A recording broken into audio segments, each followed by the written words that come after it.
এরকম করলে হবে না তো।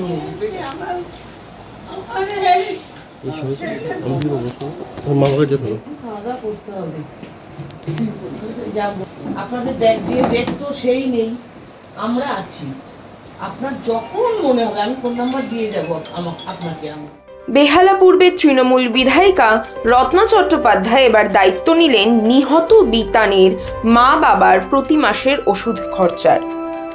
আজ ফের বিধায়িকা রত্না চট্টোপাধ্যায় নিহত বিতানের মা বাবার সাথে দেখা করেন এবং রাজ্য সরকার নিজের মতো একটা অর্থ হয়তো ঘোষণা করবে তার আগে তিনি নিজে প্রতি মাসে বিতান অধিকারীর মা বাবার ওষুধ খরচার দায়িত্ব নিলেন।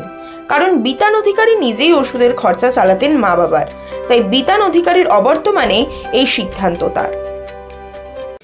স্বল্প মূল্যে কিনতে চান পুরাতন হাই কোয়ালিটির ফোন বা বেশি দামে বিক্রয় করতে চান নিজের পুরনো মোবাইল, কিন্তু কোথায় কিভাবে তা করবেন বুঝতে পারছেন না? এবার চিন্তার ভাঁজ কপাল থেকে সরিয়ে ফেলুন। Dumdum 76/A Jaipur road Gangotri apartment mobile plaza এনেছে আপনাদের জন্য দুর্দান্ত অফার, যেখানে খুব সহজেই আপনারা পুরনো ফোন ক্রয় এবং বিক্রয় করতে পারবেন। তাই আর দেরি না করে চলে আসুন আমাদের স্টোরে। যোগাযোগ করুন 8479084750 এবং 8479084780।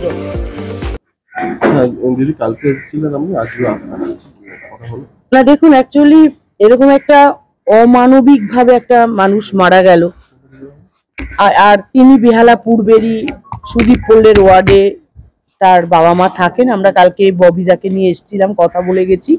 ববি হাকিম এবং মমতা বন্দ্যোপাধ্যায় দুজনেরই নির্দেশ ছিল যেন আজকে এসেও বিতানের বাবা মার সঙ্গে আমরা কথা বলি, ওনাদের যা অসুবিধে সেগুলো যেন উনি আমাদের বলেন।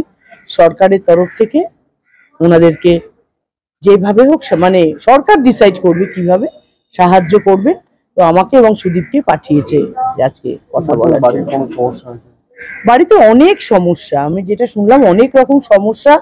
বেসিক্যালি ছোট ছেলেই ওনাদের দেখতেন, তিনি মারা গেছেন। এখন এনাদের বেঁচে থাকার লড়াইটাই এখন শুরু হলো। সে ছোট ছেলেই সমস্ত কিছু করতেন।